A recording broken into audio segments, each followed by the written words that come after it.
দেখুন আজ আমাদের তরকা হবে। এখানে তরকার ডাল সিদ্ধ হয়ে আছে, এখানে টমেটো কুচি, পেঁয়াজ রসুন কুচি, ধনেপাতা কুচি, আর এখানে ডিম ফাটিয়ে এখন ভাজা হচ্ছে। এইখানে ডিম ভাজা কমপ্লিট। এবার পেঁয়াজ রসুনটা এখানে ভাজা চলছে। পেঁয়াজ রসুনটা ভাজা হয়ে গেছে।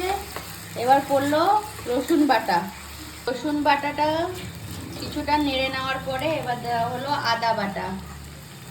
এবার মশলাটা কষে নাও, প্রায় কষা হয়ে গেছে। এবার দিয়ে দেওয়া হলো টমেটো কুচি। এবার মশলা কষা কমপ্লিট। এবার তরকার ডালটা এখানে ঢেলে দেওয়া হলো। এবার এটাকে ভালো করে নেড়ে চেড়ে নেওয়ার পর একটু জল দেওয়ার পর এবার ডিম ভাজাটা দিয়ে দেওয়া হলো এখানে। আজকে শো স্টপার চিকেন কষাটা এখানে মিশিয়ে দেওয়া হলো। উফ মতো একটু লবণ, পরে এই ধনেপাতাটা দিয়ে দেওয়া হবে। ইম্পর্টেন্ট জিনিস কস্তুরি মেথি, ধনেপাতা আর কস্তুরি মেথি, এই দুটো তরকার মধ্যে মোস্ট ইম্পর্টেন্ট মশলা। কমপ্লিট আমাদের তরকা।